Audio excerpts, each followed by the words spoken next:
علیہ وسلم تسلیما۔ بآواز بلند پڑھ لیجئے، الصلاۃ والسلام علیک یا رسول اللہ، الصلاۃ والسلام علیک یا حبیب اللہ، الصلاۃ والسلام علیک یا نبی اللہ،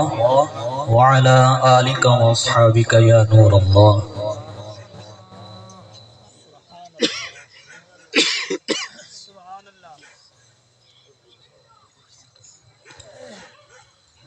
اللہ پاک دا احسان عظیم ہے کہ اس مالک کائنات نے مجھے اس علاقہ کے اندر دوسری مرتبہ حاضری کا شرف بخشا اور دعا گو ہاں کہ اللہ جل جلالہ عم نوانہ ارض و زمانہ میری اور آپ کی آج کی حاضری اپنی پاک بلند بارگاہ میں قبول فرمائے اور ہم سب کی اس محفل پاک کے صدقے سے ہم سب کی کامل بخشش فرمائے آمین۔ اللہ کریم نے قرآن مجید فرقان حمید کے اندر ارشاد بھی فرمایا ہے کہ اے لوگوں میرے نبی پر درود و سلام پڑھا کرو۔ یہ ایک اللہ پاک کا ہم پر حکم ہے، یہ درود پاک کا یہ ایسا عمل ہے جس کا حکم اللہ پاک نے صرف بندوں کو نہیں دیا۔ نماز کا حکم دیا کہ نماز پڑھو، صرف انسانوں کے لیے حکم ہے، بقایا کسی کے لیے نہیں ہے۔ یہ حکم صرف انسان کے لیے حکم ہے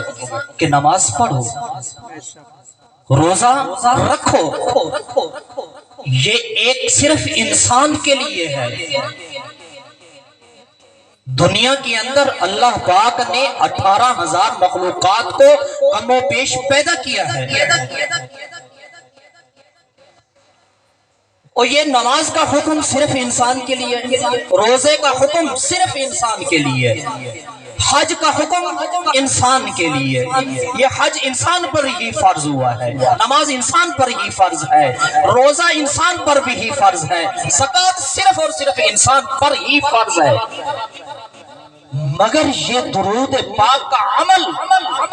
اللہ پاک نے صرف انسان کو نہیں کہا کہ ان اللہ و ملائکتہ یصلون علی النبی، یہ حکم صرف انسان کے لیے نہیں ہے۔ یا اللہ پھر انسان کے لیے نہیں ہے تو کس کے لیے ہے؟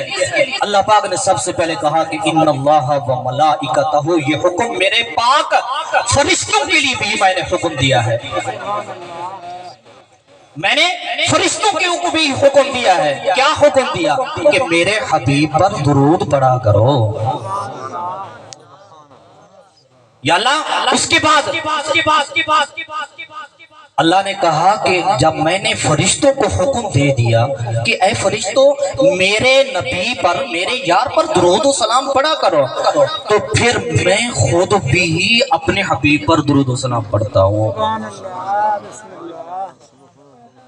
کہ اے انسانوں میرے فرشتے بھی میرے محبوب پر درود پڑھ رہے ہیں، میں بھی حبیب پر درود پڑھ رہا ہوں، اے لوگوں تم بھی میرے حبیب پر درود پڑھا کرو۔ یا اللہ درود پاک پڑھنے سے فائدہ کیا ہوگا؟ بھئی یہ ایک بات بتاتا چلوں کہ یہ درود پاک کا جو عمل ہے نا، یہ انسان اگر کہے نا کہ میری دنیا کی یہ سب سے بڑی مشکلات ہے، یہ حل نہیں ہو سکتی، میں دنیا کے ہر کونے پر گیا ہوں نہیں حل کروا سکتا، مگر کملی والے کے در پر جا کر درود و سلام پڑھ، اگر اس دروازے پر نہیں پہنچ سکتا، رات کو اٹھ تہجد پڑھ، مصلی بچھا اور کعبے کی طرف منہ کر کے درود و سلام پڑھ، کملی والے پر دعا مانگ، تیرے ہاتھ واپسی نہیں لوٹیں گے، رب تیری وہ مشکلات پہلے دور کر دے گا۔ وہ کبھی اس کے در پر تو آئے ہاں۔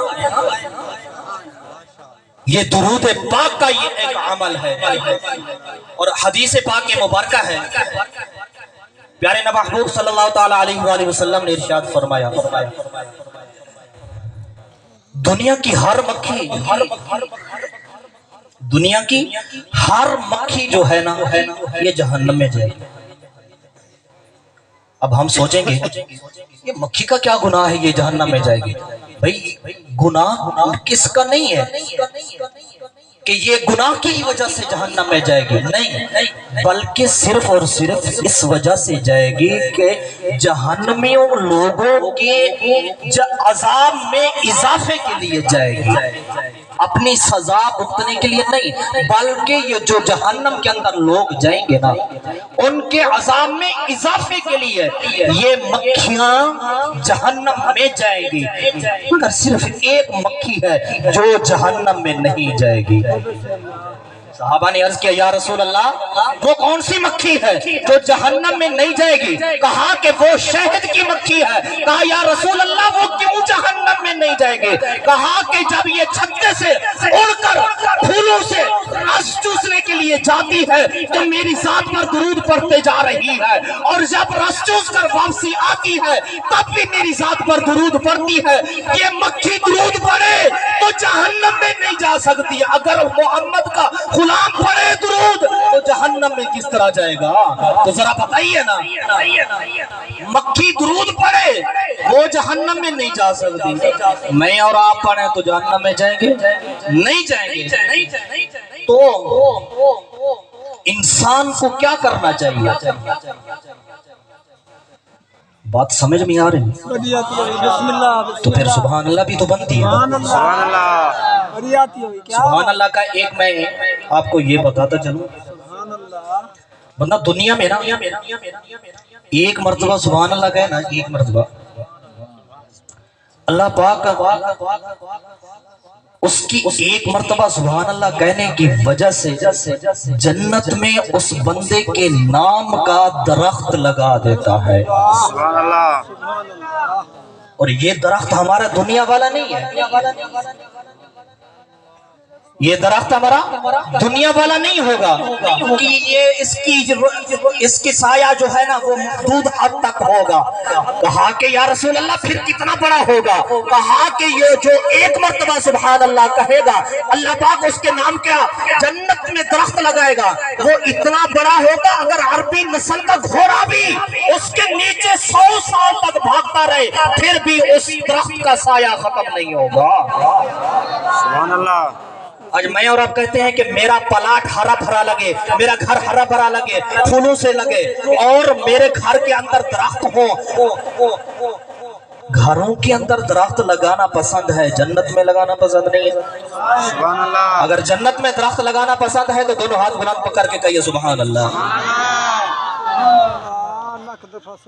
دوسری بات بھی بتاتا چلوں سبحان اللہ کا فائدہ، اگر ناراض نہ تھے بیٹھے ہو تو بلا دسا چونا سبحان اللہ۔ سبحان اللہ کا دوجا فائدہ، جس ٹائم سارے جنت وچ لگے ہوئے سن، جہنمی جہنم وچ لگے ہوئے سن، جنتی جنت جنت وچ محل ہو سن، جنت وچ محل ہو سن، ایک تلے اتے بلا اتے ایویں ترتیب بار محل ہو سن جنت دے وچ۔ اتے والا جو جنتی ہو سی نا وہ آرام نال جنتی بستر تے آرام فرمینا پیا اسی اتلے محل والا آرام کرینے جس ٹائم اتلا جنتی اپنی کروٹ چینج کرے سی نا، ستا اپنے بسترے تے پائے، اپنے محل دے وچ پائے، اپنے محل دے وچ پائے اپنے بسترے تے ستا پائے کروٹ اتے سمک نے چینج کیتی ہے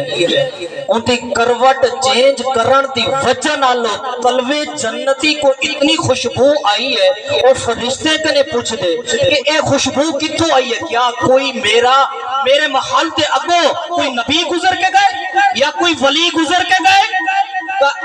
تو فرشتے آگ سے نہ کوئی ولی گزرے نہ کوئی نبی گزرے تو وہ طلبہ جنتی پوچھتی یہ خوشبو کتھوں آنی پئی ہے یہ خوشبو مت کتھوں آئی ہے تو فرشتہ عرض کرے سی تیرے اتو والا جڑا جنتی ہے نا وہ ستے ہوئے کروٹ کھیتی ہے وہ دی کروٹ کھنتی وجہ نالو تیری جنت کے اندر بھی خوشبو پہنچ گئی ہے وہ فرشتے نے پوچھی اوہ کیڑا نیک عمل ہے وہ دنیا تے کیڑا نیک عمل کیتا ہے جیدی وجہ نہ لو میری جنت دے وچ خوشبو پہنچ گئی ہے فرشتہ عرض کرے سی کہ کوئی نیک عمل زیادہ نہیں کیتا بلکہ دنیا تے صرف رہ کے ایک باری تیرے تو سبحان اللہ زیادہ آکیا سبحان اللہ تیرے کنے صرف ایک دفعہ سبحان اللہ زیادہ آکھیا ہسی جیدی وجہ نہ لو دا محل تیرے اتے بن گئے تو اس واسطے ساکو چاہیے کہ اسا محل اتے بناؤں یا تلے بناؤں تو اگر اتے محل چاہیے تو سبحان اللہ بن دیئے سبحان اللہ کچھ برادہ ناراض لگ دے بیٹھے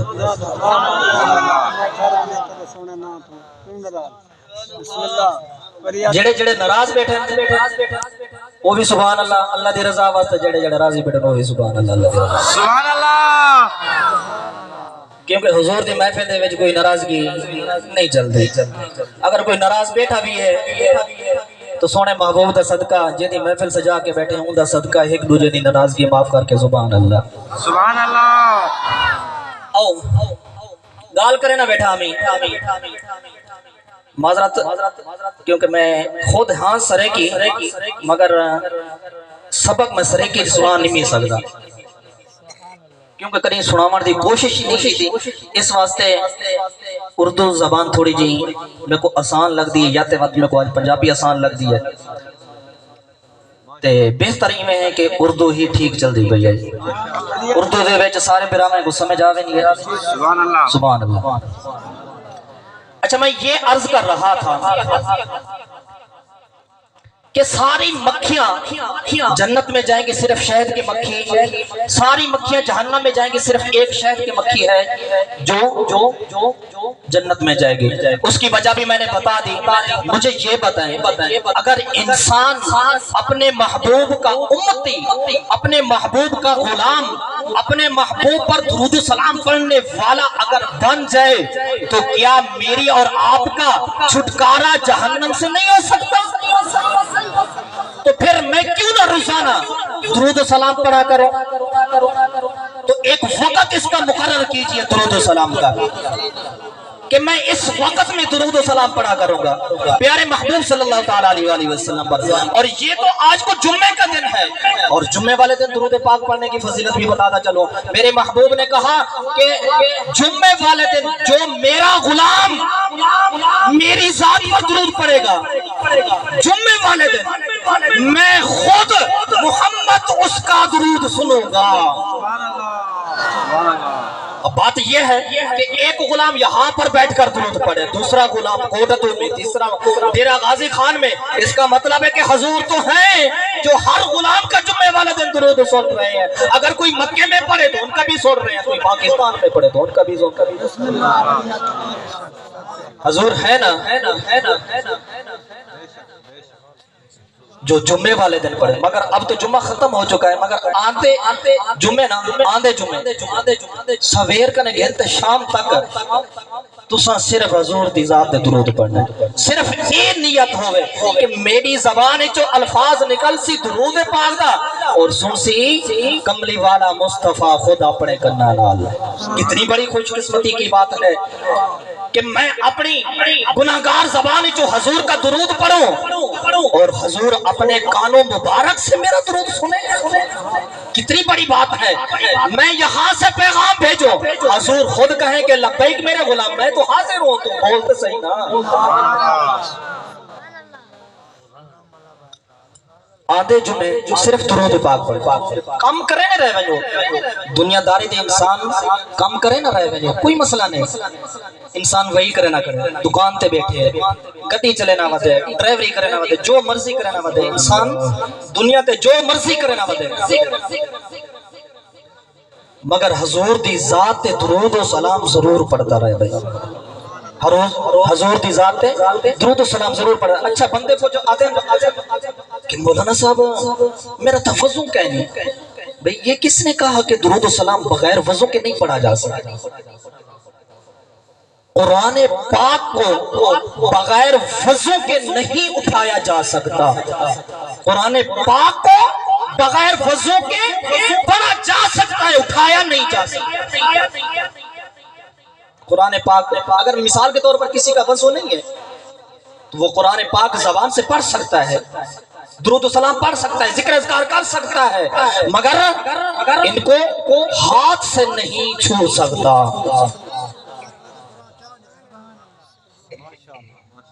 اور یہ قرآن پاک یہ ایسی کتاب ہے یہ دنیا کی واحد وہ کتاب ہے جس کتاب کو اٹھانا ثواب جس کتاب کو دیکھنا بھی ثواب ہے اور جس کتاب کو چومنا بھی ثواب ہے اور جس کتاب کو ہاتھ لگانا بھی ثواب ہے پڑھنا بھی ثواب ہے تو ذرا سوچئے جو ہاتھ لگائے گا اس کو الگ ثواب ہے جو پڑھے گا اس کو الگ ثواب ہے جو دیکھے گا الگ ثواب ہے اور جو اس کو بلند آواز سے پڑھے گا اس کو بلند آواز سے پڑھنے کا الگ ثواب ملے گا اور جو ایسا پڑھے گا الگ ثواب ملے گا جو نماز کے علاوہ پڑھے گا اس کو ثواب الگ ملے گا اور جو نماز میں پڑھے گا اس کو ثواب الگ ملے گا مگر شرط ہے کہ قرآن پڑھنا بھی آتا ہونا قرآن پڑھنا بھی تو آتا ہونا قرآن آنا بھی چاہیے یہ قرآن اپنے بچوں کو سکھائیے قرآن کی تعلیم دیجیے صحیح بات ہے قرآن کی تعلیم دیجیے میں بات کو بس سمیٹ رہا ہوں قرآن کی تعلیم اپنے بچوں کو دلائیے اس کا فائدہ کیا ہوگا محبوب کریم صلی اللہ تعالی علیہ وسلم نے ارشاد فرمایا جس کا بیٹا دنیا میں ناظرہ قرآن مجید کو پڑھ لے گا بروز قیامت اللہ پاک اس کے والدین کو تاج پہنائے گا جس کی روشنی آفتاب سورج کی روشنی سے بھی زیادہ ہوگی جو اپنے بچے کو صرف ناظرہ پڑھائے گا اور جو حفظ پڑھائے گا